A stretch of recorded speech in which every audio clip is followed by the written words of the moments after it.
Hello मेरे प्यारे बच्चों, क्या हाल चाल? बढ़िया साहब। तो आज की ये वीडियो खास नहीं बल्कि बेहद खास है, क्योंकि बच्चों आज के इस वीडियो में हम कुछ यूनिक क्वेश्चन लेकर के आए हैं फिजिक्स सेकंड पार्ट के।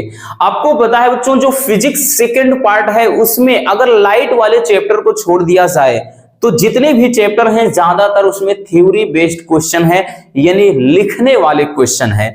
तो आज हम चैप्टर 9 से लेकर के 14 तक, यानी चैप्टर 9वें से लेकर 14वें चैप्टर के बीच जितने इंपॉर्टेंट क्वेश्चन आपके बन सकते हैं उन सबको हम वन शॉट वीडियो के माध्यम से कवर करने वाले हैं। इसलिए वीडियो बेहद लाजवाब होने वाली है। बस आप कॉपी और पेन के साथ बैठना, सारे क्वेश्चन को एकदम छाप कर रखना रसगुल्लों। इस तरह से हम आपके बीच में ऐसे ही मजेदार टॉपिक को लाते रहेंगे। तो चलिए देख लेते हैं बच्चों कि कौन कौन से आपके क्वेश्चन बन जाते हैं सेकेंड पार्ट में, ठीक है ना।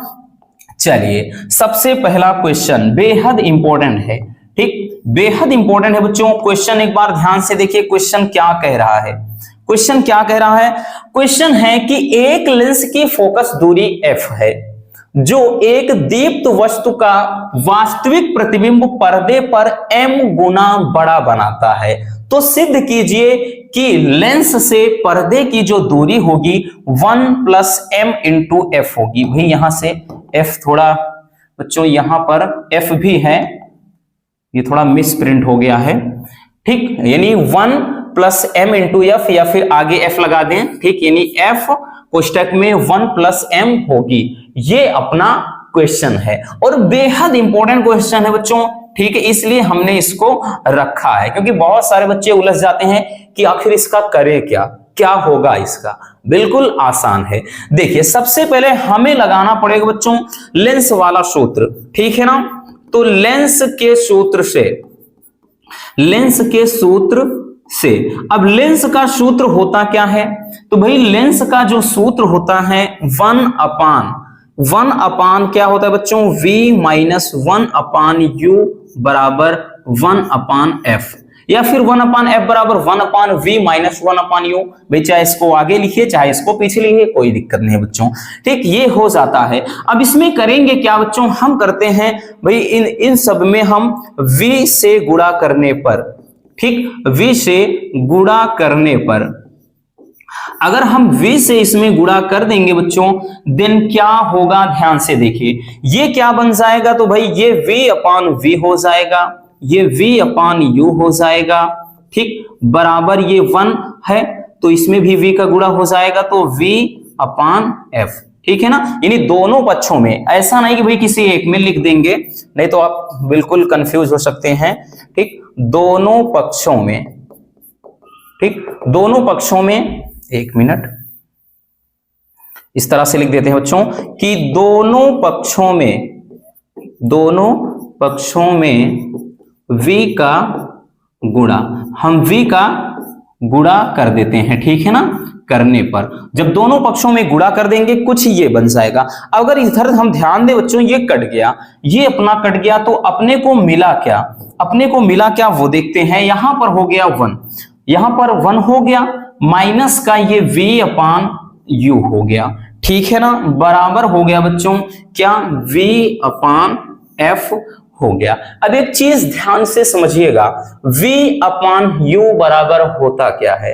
ठीक, आपने अगर पढ़ा होगा, ठीक, रेखीय आवर्धन, तो v/u बराबर होता है m, ठीक, m बराबर v/u ये होता है लेंस के लिए, ठीक। तो ये कुछ इस कदर बन जाएगा, यानी 1 - इसके स्थान पे m बराबर क्या हो गया बच्चों?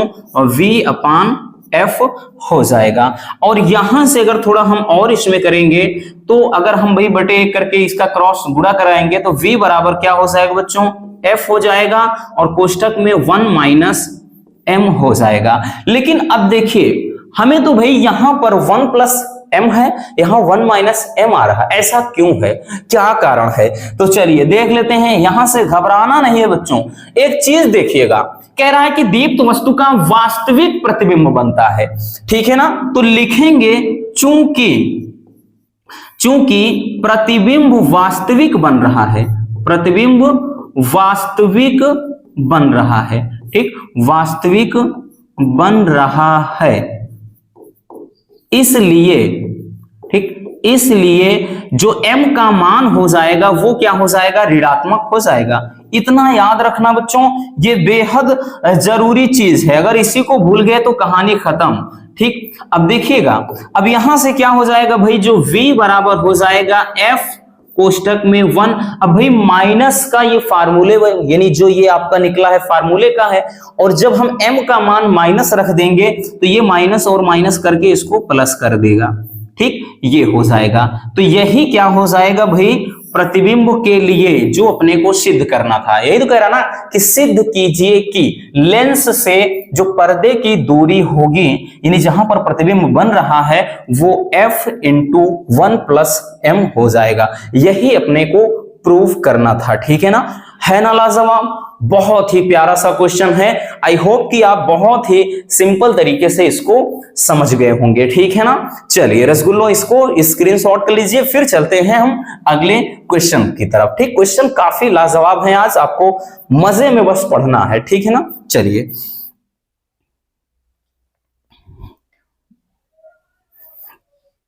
चलिए बच्चों, हो गया। चलिए अब हम आते हैं अगले क्वेश्चन पर, ठीक। बस कॉपी और पेन हाथ में होना चाहिए, फिर तो एकदम मजे में तैयारी होगी, बिल्कुल भी आपके माइंड पर प्रेशर नहीं जाएगा। चलिए अगला क्वेश्चन क्या कह रहा है कि यदि किसी प्रिज्म के लिए प्रिज्म कोण तथा न्यूनतम विचलन कोण दोनों का मान a हो, तो कह रहा है प्रिज्म के पदार्थ का अपवर्तनांक क्या होगा। ये क्वेश्चन हमने करवा दिया है बच्चों न्यूमेरिकल वाले में, लेकिन इंपॉर्टेंट था इसलिए फिर से इसको रखना पड़ गया, ठीक है ना।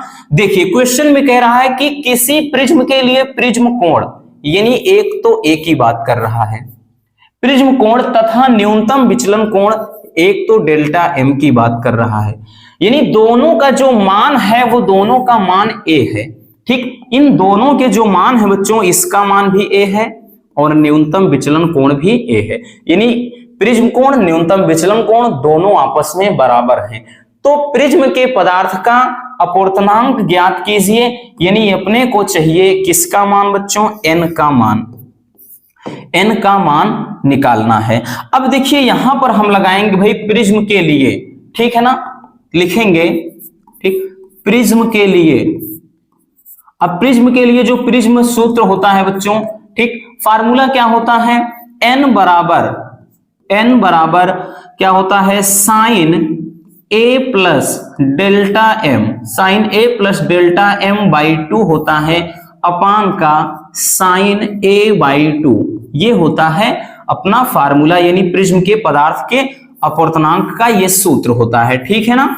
इस सूत्र की मदद से हम क्या करेंगे बच्चों, इसको सॉल्व करेंगे, ठीक, क्योंकि हमें जो भी चाहिए था वो तो मिल गया है ना, मिल गया है। अब देखिए इसी की मदद से करते हैं, तो लिखेंगे बच्चों n बराबर साइन, यहां पर लिखेंगे और a की जगह पर भी a लिखना है अपने को, और डेल्टा m जो है विचलन कोण वो भी a ही है, ठीक। ये हो गया बटे 2, ठीक है ना, इसके बटे 2 हो गया अपान साइन a बाई 2, ये हो गया, ठीक। इतना क्लियर, यानी यहां रहेगा इसके बराबर में, इतना क्लियर हुआ बच्चों। ये a प्लस a मिलके 2a हो गया, तो यहां से ये हो गया साइन, कितना हो गया, सॉरी, n बराबर साइन हो गया 2a अपान 2 हो गया, ठीक, ये वाला, ठीक, a मिलके 2a अपान a, और नीचे क्या है बच्चों, साइन a बाई 2 है, भाई ये कट गया, ठीक। तो यहां से अपने को मिला क्या,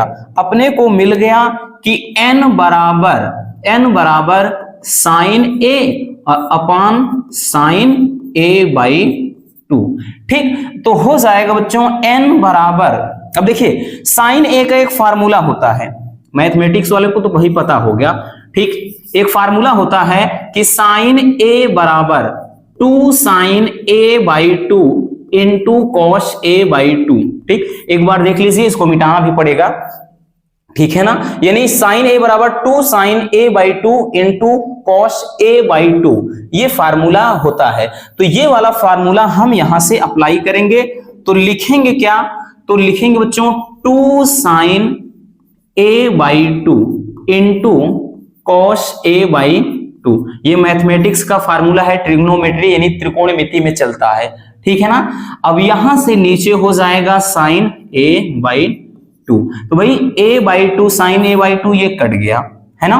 तो बचा क्या बच्चों, n बराबर 2 cos a/2, n बराबर 2 cos a/2 मिल गया अपने को, और यही हमारा क्या हो जाएगा, आंसर हो जाएगा। यानी जो पदार्थ का अपूर्णांक हो जाएगा n का मान 2 cos a/2, this is your answer, यही आपका उत्तर हो जाएगा। है ना मजेदार, बहुत ही प्यारा सा और लाजवाब क्वेश्चन है, ठीक। इसी तरह के एक दो क्वेश्चन आपके बोर्ड एग्जाम में पूछे जाते हैं और बच्चे खामखा इसमें उलझ जाते हैं, परेशान हो जाते हैं कि भाई क्या पूछ लिया। कुछ नहीं बच्चों, एकदम सिंपल है, ठीक है ना। चलिए स्क्रीनशॉट कर लीजिए, फिर हम चलते हैं अगले क्वेश्चन की तरफ।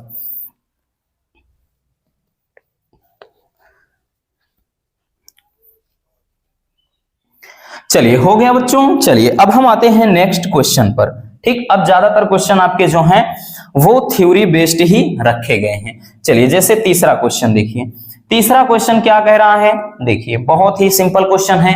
कह रहा है कि नेत्र के समंजन क्षमता से आप क्या समझते हैं।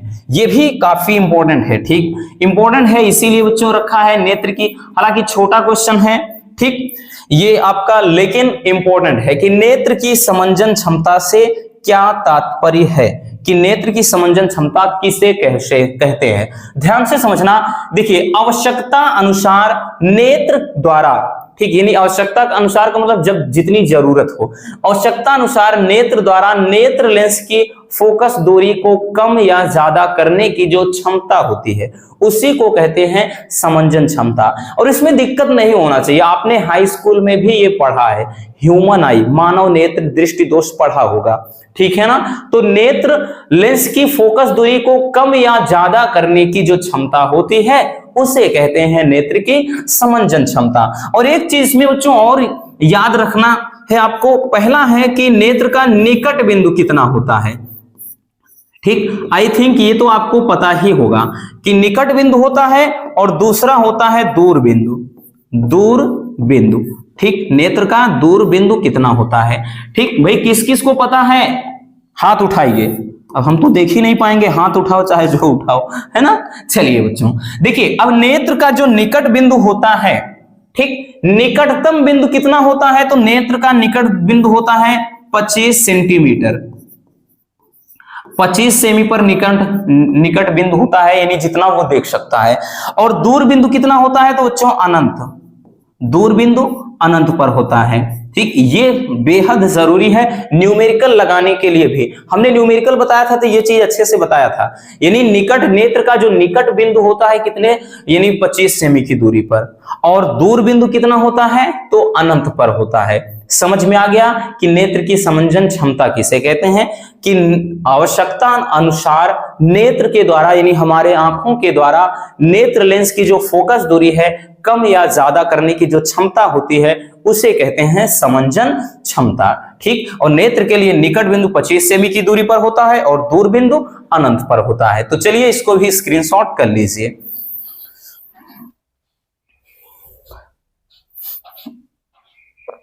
चलिए बच्चों हो गया। चलिए अब हम आते हैं अगले क्वेश्चन पर। अगला क्वेश्चन क्या है, चलिए देख लेते हैं।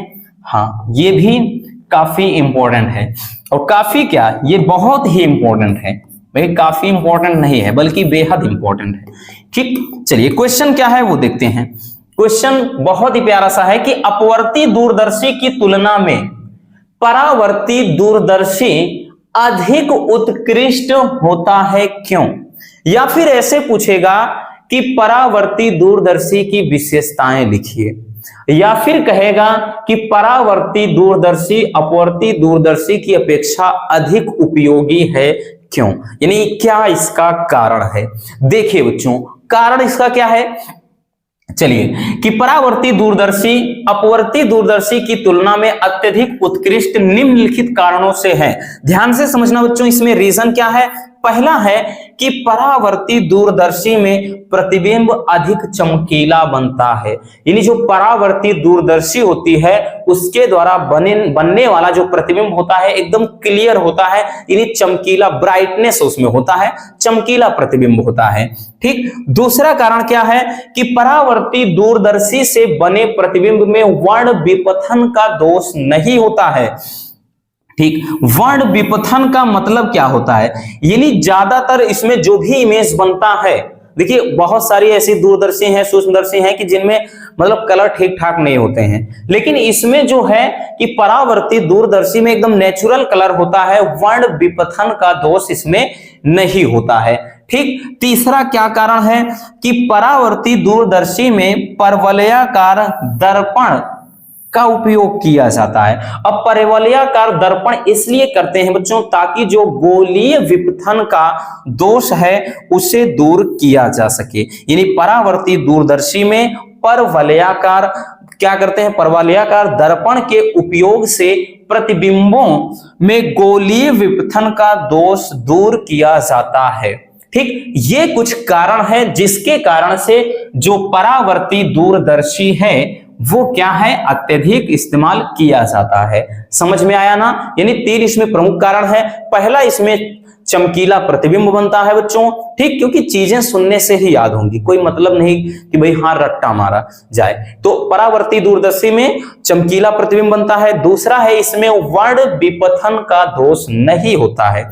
तीसरा है इसमें परवलयाकार दर्पण का प्रयोग किया जाता है ताकि गोलीय विपथन का दोष दूर किया जा सके। ठीक, तो ये कुछ कारण हैं जिसके कारण क्या है, परावर्ती दूरदर्शी अत्यधिक उपयोगी है। ठीक है ना, चलिए बच्चों इसको भी स्क्रीनशॉट कर लीजिए, फिर हम देख लेते हैं नेक्स्ट क्वेश्चन को।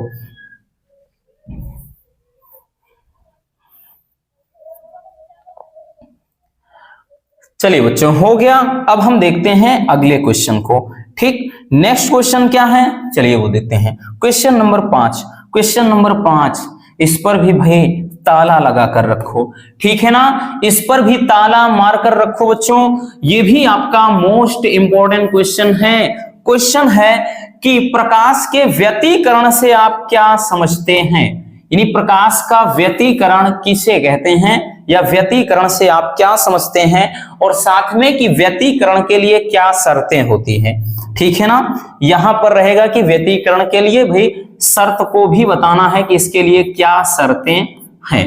ठीक, तो देखिए व्यतिकरण क्या है, ध्यान से समझिएगा इसकी परिभाषा, कि जब किसी माध्यम में एक ही आवृत्ति की 2 तरंगे, ठीक, यानी जब किसी माध्यम में एक ही आवृत्ति की 2 तरंगे एक साथ एक ही दिशा में संचरित होती हैं या चलती हैं, तो उनके अध्यारोपण से, यानी उनके मिलने से परिणामी तरंग की जो तीव्रता है कुछ बिंदुओं पर अधिकतम होगी तथा कुछ बिंदुओं पर न्यूनतम होती है, और इस घटना को ही कहते हैं बच्चों व्यतिकरण।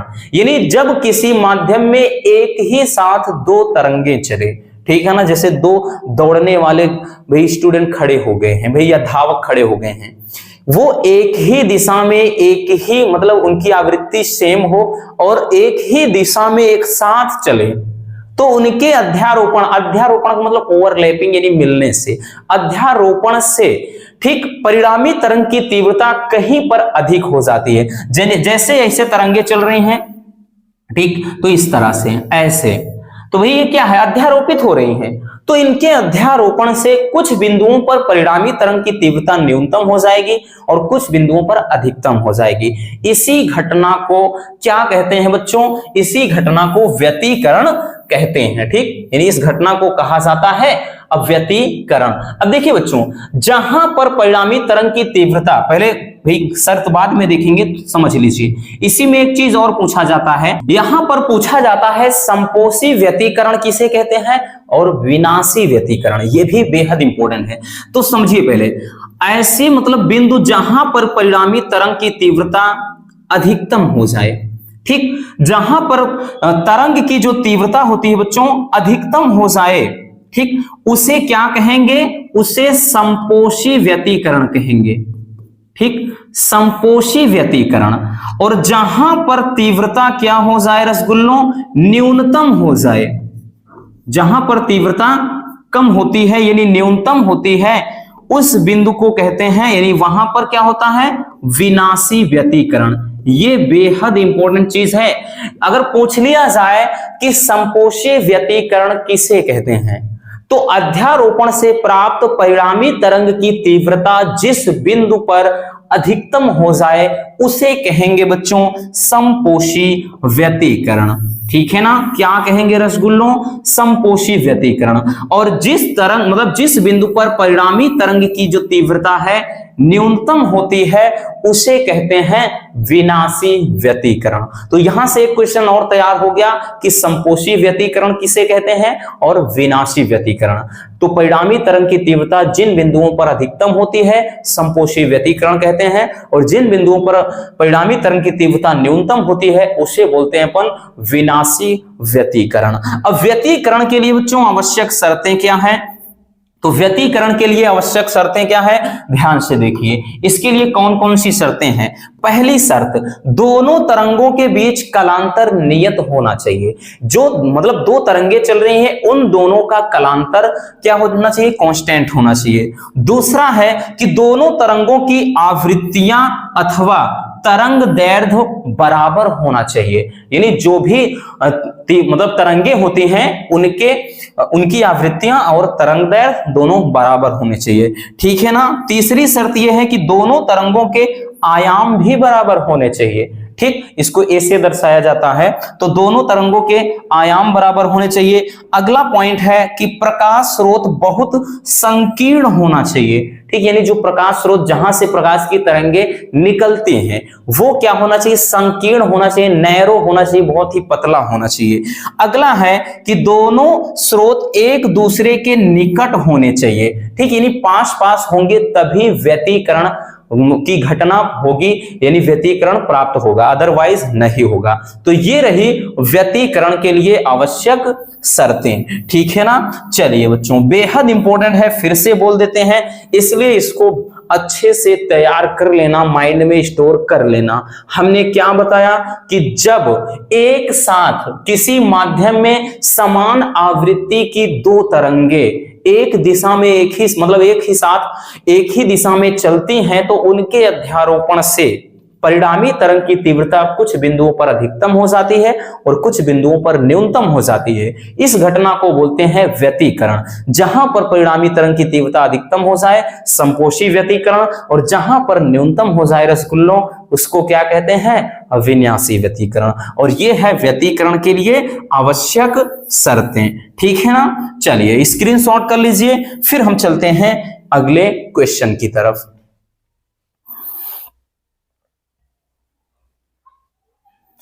चलिए बच्चों, हो गया। चलिए अब हम देखते हैं नेक्स्ट क्वेश्चन को। नेक्स्ट क्वेश्चन हमारा क्या है, क्वेश्चन नंबर 6। वाह भाई, क्वेश्चन नंबर 6 ये भी आपके एकदम दिल को छू लेने वाला क्वेश्चन है। सबसे पहले हम देखेंगे देहली आवृत्ति को। ठीक, कि देहली आवृत्ति किसे कहते हैं। थोड़ी देर के लिए परिभाषा भूल जाइए, थोड़ा कुछ लॉजिक समझिए। चलिए हम क्या करते हैं बच्चों, एक कोई पृष्ठ ले लेते हैं, एक कोई धातु का पृष्ठ है। ठीक, कोई धातु का टुकड़ा है या धातु का पृष्ठ है।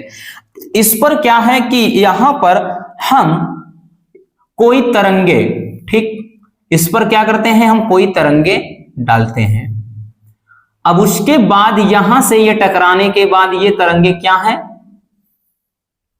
बाहर निकल रही हैं। ठीक, तो इस घटना को कहा जाता है प्रकाश वैद्युत प्रभाव। तो एक चीज आपका और तैयार हो गया, बहुत ही ज्यादा पूछा जाता है प्रकाश वैद्युत प्रभाव।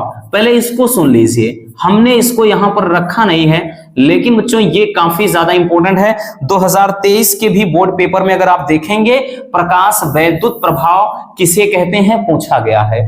तो जब क्या होता है, जब किसी धातु के पृष्ठ पर प्रकाश आपतित होता है या प्रकाश तरंगे आपतित होती हैं, ठीक, तो इस धातु पर पड़ने के बाद यहां से इलेक्ट्रॉनों का यानी प्रकाश इलेक्ट्रॉनों का उत्सर्जन होने लगता है। इस घटना को कहते हैं प्रकाश वैद्युत प्रभाव। ठीक, जैसे आपने देखा होगा रेल की पटरियों पर गर्मी के सीजन में अगर आप दूर से देखेंगे तो ऐसे लगेगा कि भाई उसमें आग की लपटें निकल रही हो, यानी वहां से क्या है, ज्वाला निकल रही हो, धुंधला धुंधला कुछ दिखाई देता है, ठीक है ना, जैसे आग जलती है तब। तो इसका कारण क्या है, ये प्रकाश वैद्युत प्रभाव ही होता है कि जब किसी धातु की सतह पर प्रकाश तरंगें आपतित होती हैं, या मान लेते हैं जैसे फोटॉन इस पर पड़ रहा है, ठीक, सूर्य से यहां से सनलाइट है, ठीक है ना, सूर्य की किरणें इस पर पड़ रही हैं, तो उसके बाद होता क्या है, तो ये धातु गर्म हो जाएगा। गर्म होने के बाद इसमें से इलेक्ट्रॉन का उत्सर्जन होने लगता है। ठीक, इलेक्ट्रॉन का उत्सर्जन होने लगता है, इस घटना को ही प्रकाश वैद्युत प्रभाव कहा जाता है। अब हम सीखेंगे बच्चों देहली आवृत्ति को। तो अब यहीं से देहली आवृत्ति का भी निपटारा हो गया। तो वह न्यूनतम आवृत्ति, हमने क्या बोला, वह न्यूनतम आवृत्ति, न्यूनतम का मतलब अगर उससे भी ज्यादा, अगर आप उससे भी न्यूनतम करेंगे तो धातु का मतलब धातु के सतह से इलेक्ट्रॉन बाहर नहीं निकलेगा। तो वह न्यूनतम आवृत्ति यानी एक विशिष्ट मान होता है, वह न्यूनतम आवृत्ति जिसके कारण धातु के पृष्ठ से, ये हमने क्या बताया, ये कोई है आपका धातु, ठीक, ये कोई धातु है, धातु का टुकड़ा, तो वह न्यूनतम आवृत्ति जिसके कारण धातु के पृष्ठ से प्रकाश इलेक्ट्रॉन का उत्सर्जन होने लगता है, उस न्यूनतम आवृत्ति को ही अपन कहते हैं देहली आवृत्ति। परिभाषा क्या लिखेंगे कि प्रकाश की वह न्यूनतम आवृत्ति जिसके कारण धातु के पृष्ठ से प्रकाश इलेक्ट्रॉन उत्सर्जित होने लगते हैं, उस आवृत्ति को देहली आवृत्ति कहते हैं। है ना मजेदार, ठीक है ना। फिर से समझ लीजिए हमने क्या बताया बच्चों, यानी जब इस पर प्रकाश डाला जाए तो मतलब एक विशिष्ट आवृत्ति का प्रकाश डाला जाए, ताकि अगर उससे कम ज्यादा हो तो प्रकाश का उत्सर्जन होगा ही नहीं, कम या ज्यादा होने पर यानी इलेक्ट्रॉन का उत्सर्जन नहीं होगा, तो इतना मतलब आवृत्ति होना चाहिए प्रकाश का, ताकि प्रकाश इस पर जब पड़े तो यहां से इलेक्ट्रॉन का उत्सर्जन शुरू हो जाए। तो इसीलिए कहा गया है कि वह न्यूनतम आवृत्ति जो धातु के पृष्ठ से प्रकाश इलेक्ट्रॉन का उत्सर्जन करने लगे, उसी को कहते हैं देहली आवृत्ति। ठीक, समझ में आ गया। चलिए बच्चों, तो इसको स्क्रीनशॉट कर लीजिए, फिर हम देखते हैं कार्यफलन को। कार्यफलन भी इसी पर आधारित है, डोंट वरी। ठीक, तो पहले स्क्रीनशॉट कर लीजिए इसको। चलिए, हो गया बच्चों। अब हम देखते हैं कार्यफलन को, ठीक है ना, इसी का पार्ट है भैया कार्यफलन। चलिए बच्चों, अब कार्यफलन क्या है इसको देख लेते हैं। ठीक, कार्यफलन किसे कहते हैं, तो कार्यफलन के लिए भी आपको थोड़ा समझना पड़ेगा वही चीज। ठीक, अभी हमने क्या बताया, एक धातु है, ठीक, कोई धातु का टुकड़ा है और इस धातु पर प्रकाश की किरणें आपतित हो रही है, यानी प्रकाश तरंग डाला जा रहा है। अब उसके बाद ये क्या है, ये इलेक्ट्रॉन के उत्सर्जन को दर्शा रहा है कि गिरने के बाद यहां से प्रकाश उत्सर्जित होने लगता है। तो हमने बताया, देखिए ये जब किरण बच्चों इस धातु की सतह पर पड़ेगा, ये प्रकाश जब पड़ेगा तो जाहिर सी बात इस पर कुछ ना कुछ तो काम किया जाएगा, यानी ऊर्जा यहाँ पर भाई क्या है, यहाँ पर जो भी प्रकाश पड़ रहा है तो प्रकाश इस पर पड़ेगा, यहां से इसमें से फोटॉन क्या हो जाएंगे, बाहर निकलेंगे। तो इसमें क्या है भाई, जो भी ऊर्जा खर्च होती है तो इसमें यह हो जाएगा कि वह न्यूनतम ऊर्जा जो किसी धातु के पृष्ठ से इलेक्ट्रॉन का उत्सर्जन करने के लिए आवश्यक हो या प्रकाश इलेक्ट्रॉन का उत्सर्जन कर दे, उसे कहते हैं कार्यफलन। ठीक है ना, दो चीज हैं, एक है देहली आवृत्ति, दूसरा है आपका कार्यफलन।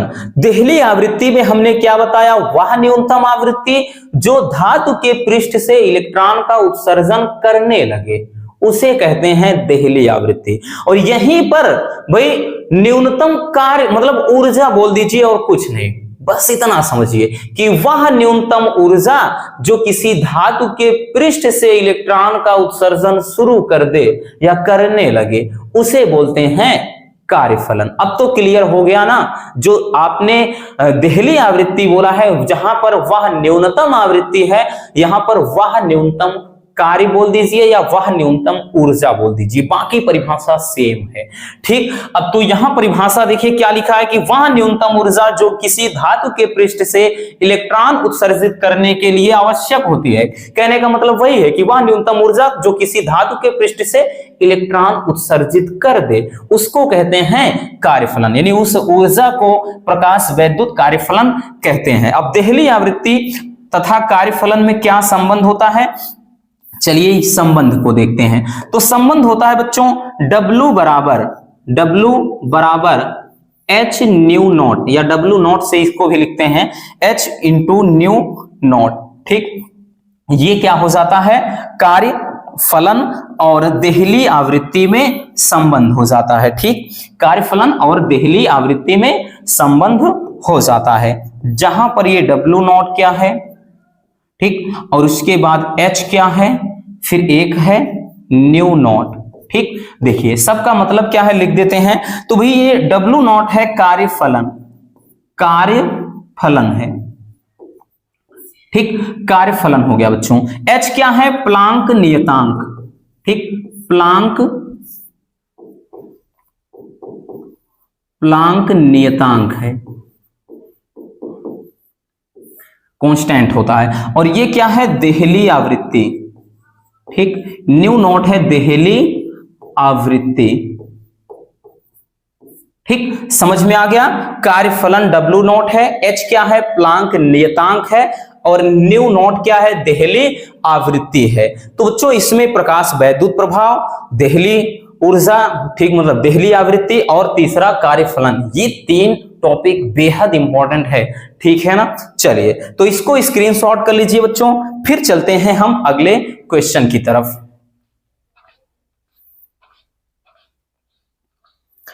चलिए बच्चों हो गया, अब हम आते हैं नेक्स्ट क्वेश्चन पर। चलिए देख लेते हैं कि नेक्स्ट क्वेश्चन क्या है।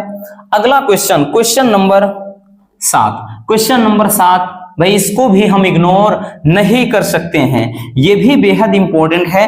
क्वेश्चन नंबर 7 क्या कह रहा है कि नाभिकीय बल किसे कहते हैं, और नाभिकीय बल की विशेषताएं। ठीक है ना, इसकी विशेषताएं भी लिखना है, यानी इस बल की तथा विशेषताएं। ठीक, आपको इस बल की विशेषताएं भी बताना है। ठीक, देखिए नाभिकीय बल होता क्या है, थोड़ा समझिए बच्चों। देखिए कोई भी एटम हो, ठीक, एटम बम नाम सुना होगा, गांव में बच्चे बोलते हैं आइटम बम। आइटम बम थोड़ी ना होता है, एटम बम होता है। देखिए कोई एटम होता है परमाणु, और परमाणु में हमें एक चीज पता है बच्चों की प्रोटॉन और न्यूट्रॉन ये क्या होते हैं, नाभिक के अंदर। ठीक, नाभिक के अंदर होते हैं प्रोटॉन और न्यूट्रॉन, इसी को न्यूक्लियन बोला जाता है ना। जबकि इलेक्ट्रॉन क्या है, इसके चारों ओर जो मुक्त कक्षाएं हैं उन्हीं में चक्कर काटते रहते हैं। ठीक, इलेक्ट्रॉन क्या करते हैं, चारों ओर चक्कर काटते रहते हैं। ठीक, ये आपको पता है।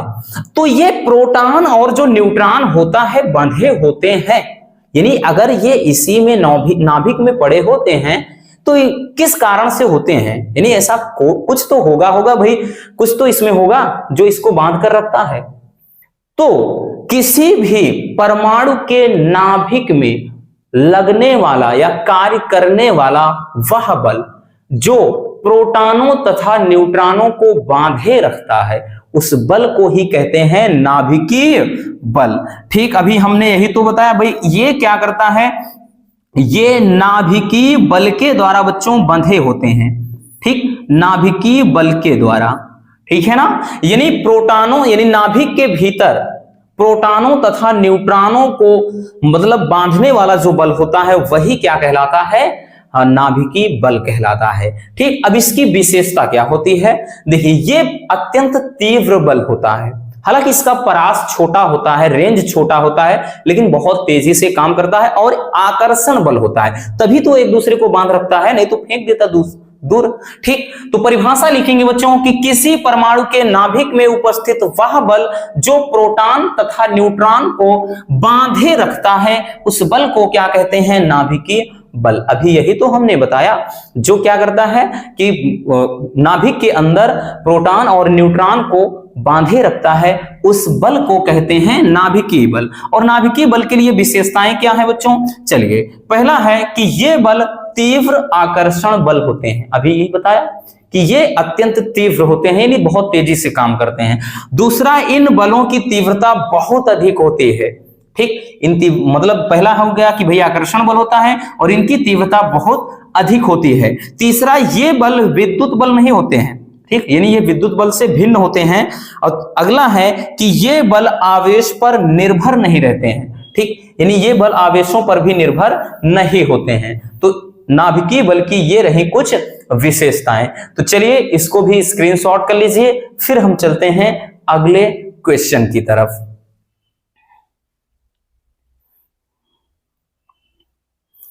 चलिए बच्चों, हो गया। अब हम आते हैं नेक्स्ट क्वेश्चन पर। हमारा अगला क्वेश्चन, क्वेश्चन नंबर 8। भाई क्वेश्चन नंबर 8 ये भी बहुत ही प्यारा सा क्वेश्चन है कि बंधन ऊर्जा से आप क्या समझते हैं और बंधन ऊर्जा तथा नाभिक के अस्थायित्व में क्या संबंध है। 2022 में पूछा गया है, 2001 अगर 23 में इसे मिस किया गया है तो भाई पूरा समझ लीजिए कि मूड में है कि 2024 में टपक सकता है। ठीक, क्योंकि क्वेश्चन इंपॉर्टेंट है कि बंधन ऊर्जा किसे कहते हैं। ठीक, देखिए बंधन ऊर्जा क्या होता है बच्चों? तो किसी नाभिक की जो बंधन ऊर्जा है वह बाह्य ऊर्जा होती है जो नाभिक के न्यूक्लियनों को परस्पर अलग करने के लिए आवश्यक होती है। यानी नाभिक के अंदर जो न्यूक्लियन होते हैं, यानी प्रोटॉन प्लस न्यूट्रॉन, उनको अलग करने के लिए जो ऊर्जा होती है वो होती है बंधन ऊर्जा। ठीक है ना, ये बंधन को तोड़ने का काम करती है। तो वही चीज हो गया कि वह बाह्य ऊर्जा, ठीक, जो नाभिक के न्यूक्लियनों को परस्पर अलग करने के लिए आवश्यक होती है, उस ऊर्जा को बंधन ऊर्जा कहते हैं। अब बंधन ऊर्जा का परमाणु के स्थायित्व के साथ क्या संबंध होता है? तो बंधन ऊर्जा, देखिए किसी नाभिक की बंधन ऊर्जा बच्चों जितनी अधिक हो जाएगी, यानी बंधन ऊर्जा जितनी अधिक होगी वह नाभिक उतना ही अधिक अस्थायी होगा। ठीक, यानी बंधन ऊर्जा अगर अधिक है तो वो परमाणु उतना ही ज्यादा अस्थायी होगा, उतना ही ज्यादा अस्थायित्व के गुण को दर्शाएगा। ठीक, तो ये है नाभिक की बंधन मतलब ऊर्जा और अस्थायित्व के बीच में संबंध कि नाभिक की जो बंधन ऊर्जा जितनी अधिक होगी परमाणु उतना ही अधिक अस्थायी हो जाएगा। क्लियर? चलिए इसको स्क्रीनशॉट कर लीजिए, फिर देखते हैं नेक्स्ट को। चलिए बच्चों, अब हम आते हैं अगले क्वेश्चन पर। अगला question, question number 9। Question number 9 भाई साहब इस पर भी ताला लगा कर रखिए बच्चों, गौर से देखिए इस क्वेश्चन को। मासूम सा दिखने वाला क्वेश्चन, मासूम ही है ना, खतरनाक नहीं है। अब देखिए बच्चों, ये क्वेश्चन है कि किस मतलब नाभिकीय विखंडन तथा नाभिकीय संलयन किसे कहते हैं। बहुत ही प्यारा सा है और ये कभी कभी तो लेंदी क्वेश्चन, यानी 5 नंबर में 2022 में ही इसको 5 नंबर में पूछ लिया गया था। ठीक, और 2023 में पूछा गया तो इसे भाई जो आपके 3 नंबर वाले क्वेश्चन होते हैं उसमें इंक्लूड कर दिया गया, चाहे 3 पूछे या 5 पूछे, है तो इंपॉर्टेंट। ठीक, अब देखिए बच्चों नाभिकीय विखंडन क्या होते हैं। अब पहले मतलब देखिए, दोनों का मतलब समझ लीजिए, बस कहानी खत्म। विखंडन का मतलब क्या होता है भाई, शब्द से ही जाहिर है। और एक संलयन होता है। ठीक, संलयन, दोनों का मतलब समझिए बच्चों। विखंडन का मतलब होता है टूटना और संलयन का मतलब होता है जुड़ना, है ना। जब दो लोगों के बीच टकरार हो जाए, वो अलग हो जाए, क्या कहलाएगा? विखंडन। और जब दो लोग आपस में मिल जाएं, क्या हो जाएगा? संलयन। बस ये समझना है। विखंडन और संलयन, बस यही समझना है बच्चों। नाभिकीय विखंडन क्या होता है कि जब किसी परमाणु पर न्यूट्रॉनों की बौछार की जाए या न्यूट्रॉनों की बमबारी की जाती है तो वह दो या दो से अधिक हल्के नाभिकों में या छोटे नाभिकों में टूट जाता है ना, कि शीशा हो या दिल हो टूट जाता है। तो ये चीज ध्यान देना। तो यहां पर नाभिकीय विखंडन में होगा क्या बच्चों कि जब किसी परमाणु पर न्यूट्रॉनों की बमबारी की जाती है तो वो जो परमाणु होता है यानी नाभिक होता है दो या दो से अधिक छोटे नाभिकों में या हल्के नाभिकों में टूट जाता है। इस घटना को ही बोलते हैं अपन, क्या बोलते हैं, नाभिकीय विखंडन। परिभाषा देख लीजिए कि जब किसी भारी नाभिक पर न्यूट्रॉन की बमबारी की जाती है तो वह दो या दो से अधिक छोटे छोटे नाभिकों में टूट जाता है। इस घटना को ही कहते हैं नाभिकीय विखंडन। जैसे एक एग्जांपल के थ्रू समझते हैं बच्चों, जैसे यहां पर यूरेनियम 92, ठीक, यूरेनियम 92 235 एक क्या है, ठीक, एक परमाणु है। इस पर हमने किया न्यूट्रॉनों की बौछार, न्यूट्रॉनों की बमबारी कर दिया। ये न्यूट्रॉन का प्रतीक होता है, सिंबल है, ठीक, याद रखना बच्चों। जब न्यूट्रॉनों की बौछार इस पे हम कर देते हैं, ठीक, जब न्यूट्रॉनों की बमबारी की जाती है तो ये दो हल्के नाभिकों में टूट जाएगा। जैसे टूट जा रहा है कि ये बेरियम में, ठीक, ये 56 144 में टूट जाए और उसके बाद एक क्रिप्टॉन है, ठीक, ये 89 में, और साथ ही बहुत सारी एनर्जी जनरेट हो, ठीक, साथ में ऊर्जा उत्पन्न हो जाए, तो ये प्रक्रिया कहलाएगी नाभिकीय विखंडन।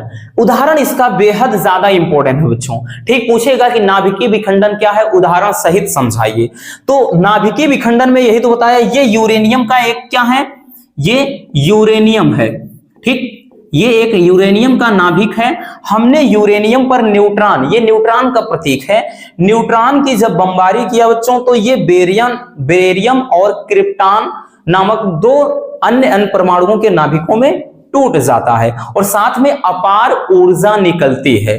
तो ये घटना कहलाएगा क्या, नाभिकीय विखंडन। और इसके एग्जाम्पल की बात करें तो जो परमाणु बम होता है, ठीक, परमाणु जो बम होता है बच्चों ये नाभिकीय विखंडन पर आधारित होता है यानी नाभिकीय विखंडन पर काम करता है। जो आपके क्या होते हैं, परमाणु बम वगैरह, एटम बम वगैरह होते हैं ना, ठीक है ना, तो ये होता है नाभिकीय विखंडन। तो चलिए इसको स्क्रीनशॉट कर लीजिए, फिर हम देखते हैं नाभिकीय संलयन को, ठीक। चलिए बच्चों हो गया।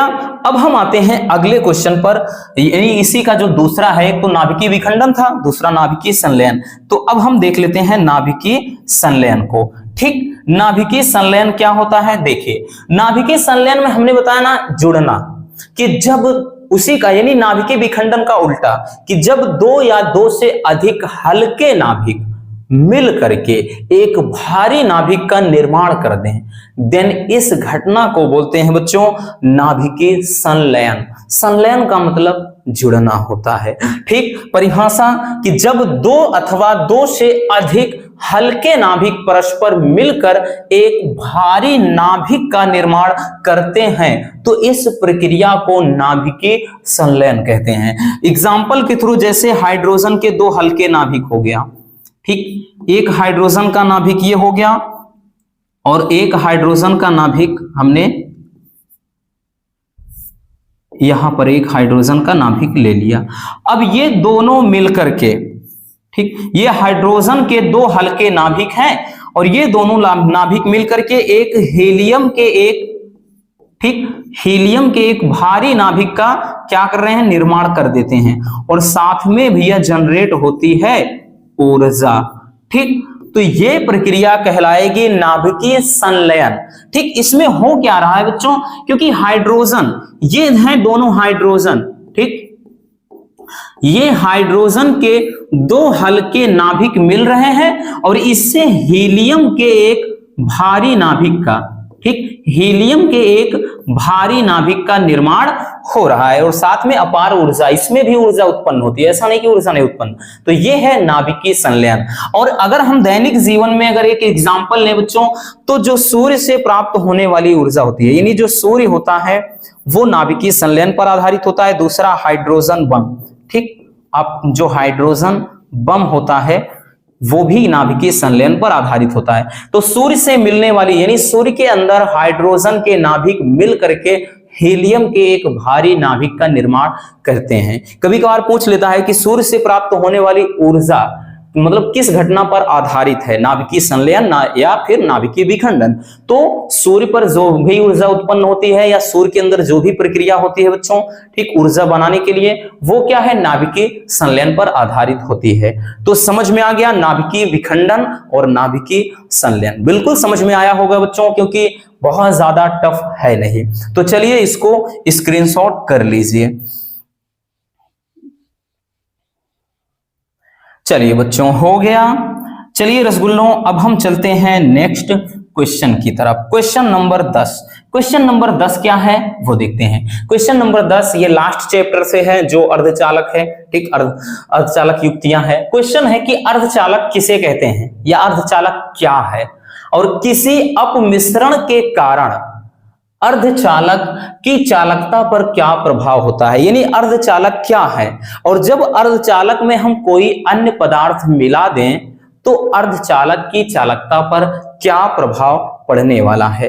ठीक, काफी ज्यादा इंपॉर्टेंट क्वेश्चन है। देखिए बच्चों, अर्धचालक होते क्या, अर्ध माने आधा, यानी ऐसे पदार्थ जिनकी चालकता क्या हो, चालकों से कम और अचालकों या कुचालकों से अधिक हो, उसे बोलते हैं अर्धचालक। यानी जिसमें अगर हम बात करें जिसकी चालकता चालक से कम हो, ठीक, और अर्धचालक मतलब उसमें कुचालक से ज्यादा हो, ऐसे पदार्थों को कहते हैं अर्धचालक। ठीक, जैसे जर्मेनियम, सिलिकॉन, कार्बन। परिभाषा देख रहे हैं कि ऐसे ठोस पदार्थ जिनकी चालकता चालकों से कम तथा कुचालकों से अधिक होती है उन्हें अर्धचालक कहते हैं, जैसे जर्मेनियम, सिलिकॉन, कार्बन आदि।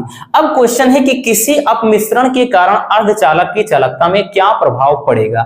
देखिए बच्चों, यदि अर्धचालक में किसी शुद्ध अर्धचालक की थोड़ी सी मात्रा मिला दी जाए तो इनकी चालकता बहुत अधिक बढ़ जाती है। ठीक, यानी ये जो होते हैं ना, इसमें क्या होता है, इसमें जैसे एल्यूमिनियम हो गया, बोरान हो गया, ये सब मिलाए जाते हैं। जब इसको फास्फोरस वगैरह हो गया, ये सब मिला देते हैं ना, इनकी चालकता यानी समझ लीजिए 2 गुनी हो जाती है। 2 गुनी क्या, 4 गुनी हो जाती है, यानी चालकता बहुत ही ज्यादा बढ़ जाती है। ऐसे पदार्थों को कहा जाता है अर्धचालक। ठीक, तो अर्धचालक क्या है, तो अर्धचालक में जैसे आप थोड़ा समझ लीजिए, ये है अर्धचालक। तो इनकी जो चालकता, अर्धचालक है और इधर हमने चालकों को रखा है, ठीक, चालक, और इधर जो है कुचालक है, कुचालक हैं। तो जो अर्धचालक होते हैं इनकी जो चालकता है, इनकी जो चालकता होती है यानी वो चालकों से कम होती है, यानी चालक की जो चालकता है इससे अधिक होती है, और जबकि अर्ध ये होते हैं इनसे ज्यादा। यानी अगर देखें इधर से ये क्या है आपका, ये बढ़ता हुआ क्रम इधर है। ठीक, चालक जो चालक होते हैं, ठीक, जैसे कोई भी धातु, सोना, चांदी, लोहा, एल्यूमिनियम, कॉपर, कुछ भी है, उनको बोलते हैं चालक। तो चालकों की जो चालकता बहुत ज्यादा होती है। तो अर्धचालक क्या होते हैं, जिनकी चालकता चालकों से कम हो और कुचालकों से अधिक होती है, बस ऐसे पदार्थों को कहते हैं अर्धचालक। और जब जैसे ही इनमें यानी अर्धचालकों में कोई अपद्रव्य या यानी चालकों की मात्रा कुछ ना कुछ थोड़ी मात्रा मिला देते हैं, तुरंत ही इनकी चालकता बढ़ जाती है। इतना समझ में आया। चलिए तो इसको भी बच्चों स्क्रीनशॉट कर लीजिए, फिर हम देखते हैं आगे जो होगा, है ना। चलिए कर लीजिए। चलिए हो गया बच्चों। तो बस आज के इस वीडियो में इतना ही। बाकी आपके जो लॉन्ग वाले क्वेश्चन होंगे उनको भी बच्चों हम 1-2 पार्ट के माध्यम से कवर कर देंगे। डोंट वरी रसगुल्लों, आपको टेंशन बिल्कुल नहीं पालना है फिजिक्स और केमिस्ट्री की। इसका पोस्टमार्टम हम ऐसे ही करते रहेंगे। तो बस आज के इस वीडियो में इतना ही। उम्मीद है कि ये वीडियो आपके लिए काफी ज्यादा हेल्पफुल रही होगी। अगर वीडियो पसंद आई हो तो प्यार से एक लाइक कर देना, और नए हैं तो चैनल को सब्सक्राइब जरूर कर लीजिए। मिलते हैं किसी और समझदार वीडियो के साथ। Love you, bye bye, take care. और हाँ, एक प्यारा सा कमेंट बिल्कुल मत भूलिएगा।